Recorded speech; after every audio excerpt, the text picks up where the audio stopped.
శుక్లాంబరధరం విష్ణుం శశివర్ణం చతుర్భుజం ప్రసన్నవదనం ధ్యాయేత్ సర్వవిఘ్నోపశాంతయే అగజానన పద్మార్కం గజానన మహార్నిశం అనేకదంతం భక్తానాం ఏకదంతోపాస్మహే. ఓం గం గణపతయే నమః. ఓం శ్రీమాత్రే నమః. ఓం శ్రీ గురుభ్యోం నమః. మా ఆది ఆస్ట్రాలజీని చూస్తున్నటువంటి మీ అందరికీ, అలాగే విదేశాల్లో కూడా ఉంటూ నన్ను ఎంతగానో ప్రోత్సహిస్తూ, విదేశాల్లో వాళ్ళే కదండి, మీరు కూడా నన్ను ఎంతగానో ప్రోత్సహిస్తూ, అలాగే నా వీడియోలు కూడా చూస్తూ నన్ను ఎంతగానో ప్రోత్సహిస్తున్నారు. సో మీరందరికీ పేరు పేరున నా హృదయపూర్వక నమస్కారాలు. ఇప్పుడు మనం 12 రాశుల వాళ్ళకి మకర రాశిలో సూర్య భగవాను ప్రవేశించినప్పుడు కలిగే ఫలితాలు ఎలా ఉంటాయి తెలుసుకుందాం. దానికంటే ముందర ఏంటంటే, మీరు మీ జాతకాలు తెలుసుకోవాలన్నా, లేదా మీ ముహూర్తాలు పెట్టించుకోవాలన్నా, ముఖ్యంగా ఏంటంటే మీ జాతకాలు తెలుసుకోవాలనుకుంటే date of birth, time of birth, place of birth ఉండాలి. సో మీకు ఏమి ప్రాబ్లమ్స్ ఉన్నాయి, వివాహం ప్రాబ్లమ్సా, లేకపోతే మ్యాచింగ్ అంటారు సార్, వధువు యొక్క జాతక మ్యాచింగ్, అది తెలుసుకోవాలన్నా, అలాగే ఇదంతా కూడా మకర రాశిలో ప్రవేశించినటువంటి సూర్యభగవానుడు కాబట్టి ఉత్తరాయణ పుణ్యకాలం. ఈ పుణ్యకాలంలో వివాహ శుభకార్యాలు జరుగుతాయి. వివాహాలు, ఉపనయనాలు, అలాగా గృహప్రవేశాలు, ఇలాగ అన్నీ మంచి మంచి కార్యక్రమాలు జరుగుతుంటాయండి. ఒకవేళ మీరు మా ఆది ఆస్ట్రాలజీ తరపున, నేను మీ వాడ్రే ఆదినారాయణరావు, మీరు నాకు పంపిస్తే మీ డీటెయిల్స్ కానీ ఏమైనా మీకు తెలుసుకోవాలనుకుంటే, అది ముహూర్తాలు కావాలన్నా ఇవన్నీ తెలుసుకోవాలనుకుంటే మీరు నాకు పంపిస్తే నేను తప్పకుండా ముహూర్తాలు పెట్టడం కానీ, మీ జాతకాలు చూడడం కానీ అవన్నీ చూస్తానండి. నాకు 35 సంవత్సరాల అనుభవం ఉంది. నేను కాస్ట్ అకౌంటెంట్ అయినా, CMA చేశాను, అకౌంట్స్ ఆఫీసర్గా గవర్నమెంట్ ఆర్గనైజేషన్ చేశాను. ఆ పక్క పెడితే నాకు కొద్దో గొప్ప దీంట్లో కొద్దిగా అనుభవం ఉంది కాబట్టి మీకు కావాలనుకుంటే, ముహూర్తాలు పెట్టించాలనుకుంటే నాకు ఫోన్ చేయండి. ఒకవేళ నేను షూటింగ్స్లో ఉంటే నేను ఫోన్ లిఫ్ట్ చేయలేకపోవచ్చు, సైలెంట్లో ఉంటుంది. మీరు మీ కింద నెంబర్కి ఫోన్ చేసినా అయితే మీకు వాట్సాప్ నెంబర్ కూడా ఉంటుంది. వాట్సాప్లో మెసేజ్ పెట్టినా నేను మీకు ఏమి కావాలో అనేది దాంట్లో రాయండి. రాస్తే నేను తప్పకుండా ఈ షూటింగ్స్ అన్నీ అయిపోయిన తర్వాత కూడా నేను ఫోన్ చేసి మిమ్మల్ని పలకరిస్తాను. మీకు ఏం కావాలో కూడా అడుగుతాను. సో మీకు ఏమైనా కావాలనుకుంటే ఈ కింద నెంబర్కి ఫోన్ చేయండి. ఇప్పుడు మనం మకర రాశిలో సూర్యభగవానుడు ప్రవేశించినప్పటి నుండి 12 రాశుల వాళ్ళకి ఎలా ఉండబోతోంది, బ్రహ్మాండంగా ఉండబోతుందండి. అంటే సూర్యభగవానుడు యొక్క పవర్ ఎలా ఉంటుంది, జనవరి నుంచి ఇలా ఉండబోతోంది తెలుసుకుందాం. ఈ సూర్యభగవానుడు అంటే మకర రాశిలోకి 14వ తారీఖు జనవరి నుంచి మకర రాశిలో ప్రవేశిస్తాడు. 12వ తారీఖు ఫిబ్రవరి వరకు కూడా మకర రాశిలోనే ఉంటాడు ఆయన. సో ఈ మకర రాశిలో ఉండడం వల్ల 12 రాశుల వాళ్ళకి ఫలితాలు ఎలా ఉంటాయో తెలుసుకుందాము. ఇప్పుడు మనం మిథున రాశి గురించి తెలుసుకుందామండి. మిథున రాశి వారికి సూర్యభగవానుడు మకర రాశిలోకి ప్రవేశిస్తున్నాడు 14 జనవరి 2025 పగలు 2:45 సరే, అది పక్కన పెడితే ఈరోజు 14వ తారీఖు అంటే మీకు సూర్యభగవానుడు మకర రాశిలో ఉన్నప్పుడు ఇచ్చే ఫలితాలు ఎలా ఉంటాయి. ఆయన మీ రాశికి అష్టమ స్థానం అవుతుందండి. అష్టమ స్థానంలో రవి దోషకారకుడు, మంచి పనులు చేయనివ్వడు, చిన్న ప్రాబ్లమ్స్ ఇస్తుంటాడు. ముఖ్యంగా అనారోగ్య సమస్యల్ని మీకు ఇస్తాడండి. కొద్దిగా అంటే మిమ్మల్ని భయపెడుతున్నట్టు, ఏదో మిమ్మల్ని కించపరుస్తున్నట్టు ఏమీ అనుకోవద్దు. అంటే మనం దానికి సంబంధించిన రెమెడీస్ కూడా తెలుసుకుందామండి. అసలు ఆయన ఇచ్చే ఫలితాలు ఎలా ఉంటాయో తెలుసుకుందాం. ఏ ఒక్కరికి ఉద్దేశించి మీకు అని చెప్పింది కాదు. మనం ఏంటంటే ఈ నాలెడ్జబుల్ కోసం తెలుసుకుంటున్నాం. దీనివల్ల మనకి ఏమవుతుందంటే, మనం ఏ మంచి పనులు చేస్తే మనకి చెడు నుంచి బయటపడతాం అనేది సూర్యభగవాన్ యొక్క గురించి చెప్పబోతున్నాం. సో మీకు ఏం లేదంటే, సూర్యభగవానుడు చాలా ఆరోగ్య ప్రదాత, ఐశ్వర్య ప్రదాత, నమస్కార ప్రియుడు. సరే, మీకు ఏంటంటే అష్టమ స్థానంలో ఉండడం వల్ల అనారోగ్య సమస్యలని మీకు ఇస్తాడు.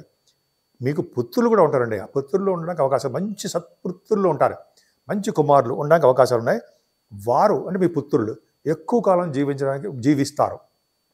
అంతేకాకుండా కొద్దిపాటి మీకు ఐ ప్రాబ్లం రావడానికి అవకాశం ఉందండి. ఐస్ కొద్దిగా ప్రాబ్లమ్స్ వస్తాయి. కొద్దిగా అష్టమ స్థానం నుండి రవి వలన నేత్రాలు అంటే ఐస్ అనమాట, కొద్దిగా ప్రాబ్లమ్స్ రావడానికి అవకాశం ఉంది.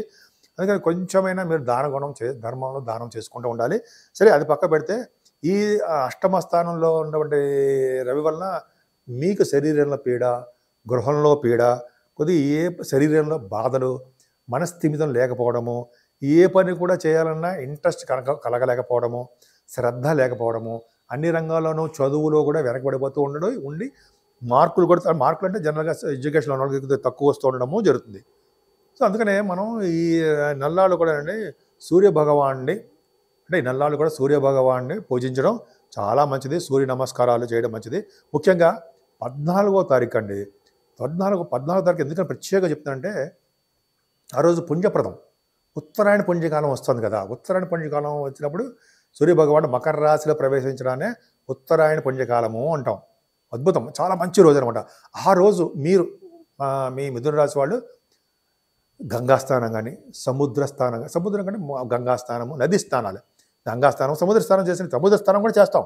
సముద్ర స్నానాలు కానీ లేకపోతే సరియు నది స్నానాలు కానీ, యమున, త్రివేణి సంగమం, ఈ నదుల స్నానాలు చేయడం అత్యంత ప్రాముఖ్యత ఉంది.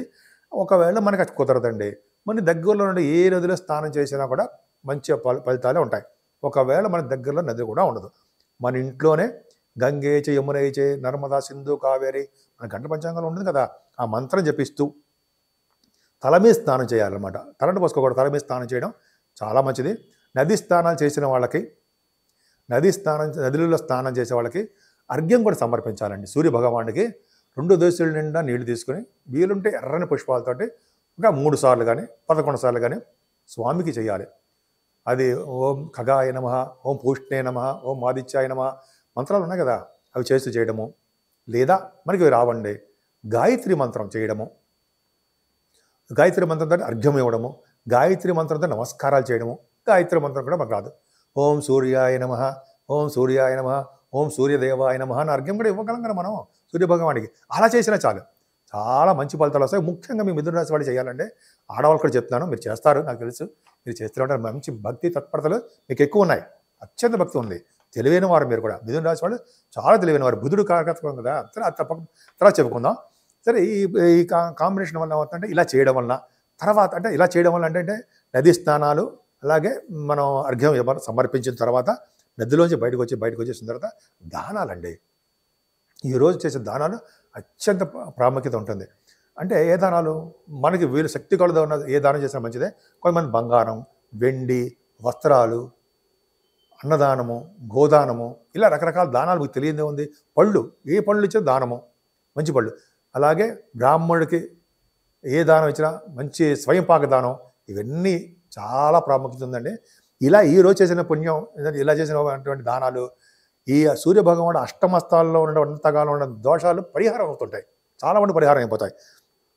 అది అంతేకాకుండా అండి, మీకు ఏమాత్రం వీలున్నా దగ్గరలో ఉన్నటువంటి నెలలు కూడా సూర్యభగవానుడు మనకి మీకు అష్టమాలు ఉంటాయి కాబట్టి సూర్యభగవానికి ఆదివారం పూట నవగ్రహాల్లో సూర్యభగవాన్ని అష్టవస్త్రాలతో పూజించండి. బ్రాహ్మణుడు ఉంటారు, ఆ బ్రాహ్మణుడి చేత పూజ చేయించుకోండి 6 వారాల పాటు. చేయించుకోవడం వల్ల అష్టోత్తర పూజ చేయించుకోవడం వల్ల, అలాగే 6వ వారం అయిపోయిన తర్వాత గోధుమలు దానం ఇవ్వడం వల్ల కూడా శరీరంలో పీడ, గృహంలో పీడ అన్నీ తొలగిపోతాయండి. శరీరంలో అనారోగ్య సమస్యలు తొలగిపోయి మనశ్శాంతిగాను ఆరోగ్యంగా ఉండడానికే ఎక్కువ అవకాశాలు ఉన్నాయి. మీ మిథున రాశి వాళ్ళు ఈ రెమెడీస్ చేయండి. ఎందుకంటే మీకు సూర్యభగవానుడు 3వ ఇంటి వాడు అవుతాడు, మేలఫిక్ అవుతాడు, పాపి అవుతాడు. పైగా నా అష్టమ స్థానంలో ఉండడం వల్ల కొద్దిగా అనారోగ్య సమస్యలు ఇస్తాడండి. మీకు ఏమాత్రం బాగలేదు అలా అని చెప్పి మిమ్మల్ని కించపరుస్తున్నాడు మాత్రం కాదు. కాబట్టి ఇప్పుడు మనం చేసుకునే దానాలు, సూర్యభగవాన్ నమస్కార ప్రియుడు కదండి. సూర్యభగవాన్ నమస్కార ప్రియుడు, ఆరోగ్య ప్రదాత. మనకి ఎటువంటి అనారోగ్యం వచ్చినా సరే సూర్యభగవానికి దండం పెట్టుకుంటాం మనం. ఎటువంటి అనారోగ్య సమస్యలు వచ్చినా సరే సూర్యభగవాను దండం పెట్టుకుంటే ఆయనే మనల్ని కాపాడుతాడు. మీకు వీలుంటే గుళ్ళకి, టెంపుల్స్కి వెళ్ళడం, సందర్శించడం, ఈ రోజు నుంచి ఎప్పుడైనా సరే టెంపుల్స్కి అంటే దేవాలయాలకు వెళ్ళి, ముఖ్యంగా సూర్య దేవాలయాలకు వెళితే చాలా మంచిదండి. సూర్య భగవాను చాలా పవర్ఫుల్ ఎక్కువ ఉంటుంది. సూర్య భగవాను దేవాలయాలు వెళ్ళినా, సూర్య భగవాను దేవాలయంలో శుద్ధి చేసినా, శుభ్రపరిచినా సరే చాలా ప్రాముఖ్యత ఉంటుందండి మనకి. అది వచ్చే జన్మకు పుణ్యఫలం బాగా ఉంటుంది. ఈ సూర్యభగవాన్ టెంపుల్ అని కాదండి, ఏ దేవాలయాలైనా సరే మన గురువుగారు కూడా చెప్తుంటారు కదా, శుభ్రపరిస్తే చాలా మంచి ఫలితాలు మనకు సంప్రాప్తిస్తాయి. మన పిల్లలు మంచి అభివృద్ధి చెందుతూ ఉంటారు. ఈ విధంగా మీ మిథున రాశి వాళ్ళు తప్పకుండా ఈ కార్యక్రమాలు చేయండి. ముఖ్యంగా గాయత్రి మంత్రాన్ని మాత్రం వదలకండి. ఆవిడే సర్వదా రక్షగా ఉంటారు.